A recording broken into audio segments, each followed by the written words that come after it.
Good morning, Earth citizens. Welcome to another episode of the Eco Show, where we share sustainability tips of our internal and external realities, as well as updates for our eco farm here in Cottonwood, Arizona. I would love to get into the show, but first, who am I? I'm an intern with a whole lot to learn, your brother from another mother, Sam J, and your speaker today.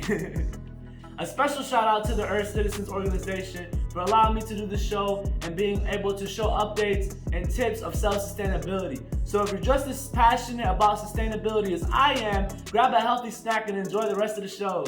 There's been a lot of busy things happening on the farm this week. The city just opened up irrigation canals from our Verde River, so now we're able to have water access throughout the farm, and so we can have more crops and more production this year. So it's very awesome that we're able to do that. I'm going to be able to show you guys a few tips and tricks in the irrigation system. Also, we're going to be able to show a process from getting a weeded bed into a planted bed from our green onions. So don't go anywhere. It's going to be super awesome. All right, now let's get into the irrigation canal. I'm going to show you guys how our irrigation comes into the farm and how we're able to spread it throughout and get a beautiful crop production, especially in our orchard. So that's really awesome. Stay tuned for that. Coming now. They just opened up irrigation canals from the front and the back of the farm. As you can see, this is where the water comes into our orchard right over here. And we have to delegate the water so it doesn't flood and it can spread out the orchard evenly. My job this week was to remove any mud or anything that might be blocking the water flow. As you can see, the water flows throughout the whole orchard, so the fruit trees are able to get the nourishment they need even in a desert climate. We are very lucky to have access to the Verde River. It's one of the best ways for us to get water to our crops.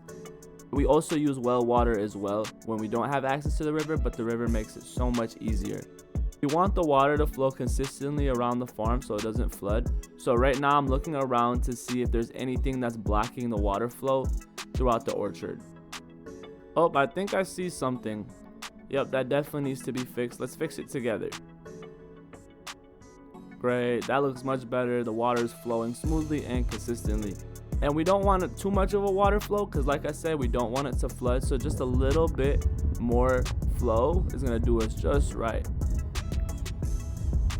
The flowers are looking so beautiful in our orchard, and that is the result of having a very well functioning irrigation system.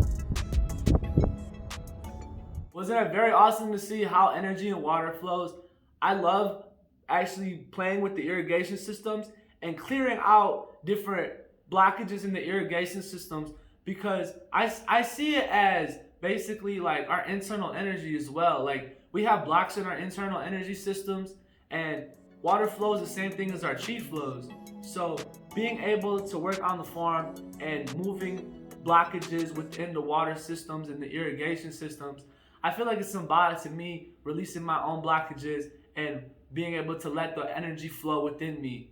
You know, as Ochili says, water up, fire down. And it's really awesome to be able to let that water energy flow up and keep our fire energy strong below us. So it's very awesome, and I live by that practice on the daily. We are actually starting our harvest this week, and it's very awesome that we're going to be able to harvest different crops.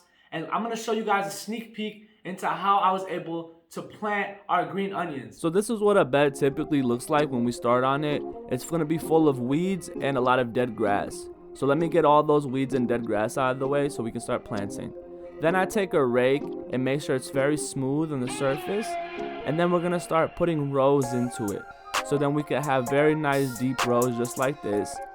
And that is the whole point of making the bed flat, so we can get the rows even.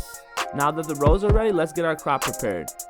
As you can see, I'm taking a little bit off the top of the onions, and the reason why I'm doing that is because we don't want too much sun exposure, or it could damage the crop, and we do not want that. Looks beautiful. I'll update you back when it's ready to harvest.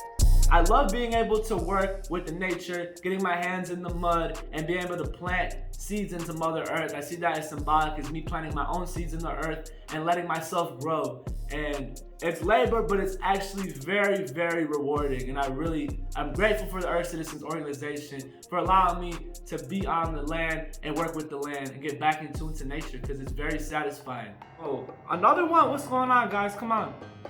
Another attack? It's not the ladybugs again, is it? No? Oh. Oh, snap. Oh, this is real. Oh. Oh, they're so cute. Oh, so the guineas, they're gonna help eat the grasshoppers. The guineas are there to help eat the grasshoppers.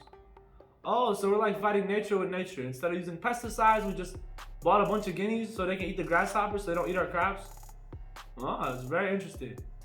Oh, okay. Cool. Sweet. And that is it for the Eco Show. I hope you guys really enjoyed watching this. Leave a like and follow on any platform that you might be watching this on. It really helps us grow our organization and get the message out of self-sustainability. I love you guys. Have a great week. Remember, breathe in that positivity, exhale the negativity, grow your energy. I'll see you next week. Much love. Peace.